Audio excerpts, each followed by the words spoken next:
Alors, nous venons de voir justement quelques solutions apportées pour la réduction des émissions de gaz à effet de serre.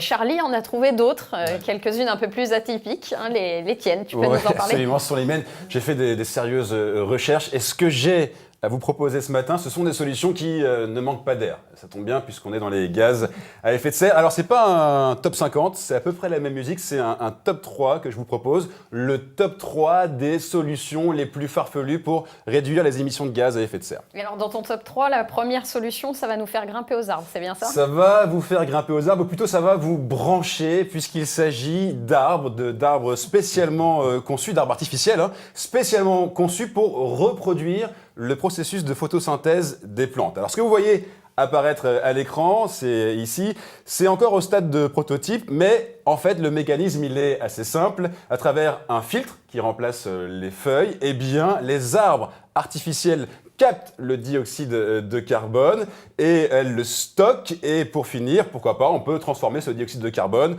en carburant ou en engrais. Le seul problème de ces arbres artificiels, c'est que ça coûte quand même 13 600 € et qu'on estime que par exemple en Grande-Bretagne, il faudrait en faire fleurir 100 000 le long des routes pour capter toutes les émissions de CO2 de logement, de transport ou d'industrie légère. Bref, tout ça pour vous dire qu'avant qu'on soit scié par l'efficacité de ces arbres, il faut encore un peu bûcher.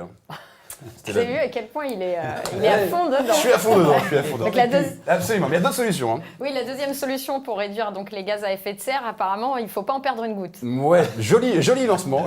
Disons c'est une solution qui va faire des vagues, puisqu'il s'agit, écoutez bien, de déverser des tonnes de fer sur l'océan. Alors vous allez me dire, du fer, mais pourquoi faire? Eh bien, tout simplement parce que ça encourage le développement du phytoplancton.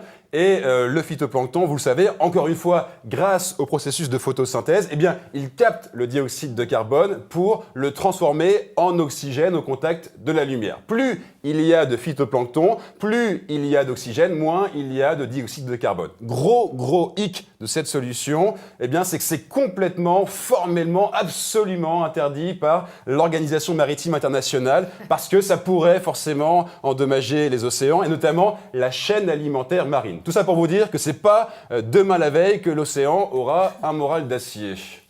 Eh bien, c'est là aussi. Hein. Ouais. On termine donc avec une troisième solution qui a du chien, apparemment. Ouais, encore un très bon lancement, merci. Troisième solution, disons que c'est une solution qui consiste à prendre le taureau par les cornes et à éduquer les vaches. Vous le savez, et on va sûrement en reparler, il y a 1 milliard de vaches très mal élevées sur Terre qui rotent à longueur de journée et qui dégagent du méthane. 80 millions de tonnes de méthane par an, c'est 18% des émissions de gaz à effet de serre mondiales. Donc évidemment, c'est un gros problème. Il y a de nombreux scientifiques qui se penchent sur la question. Ce que vous voyez à l'écran, par exemple, c'est une vache à hublot.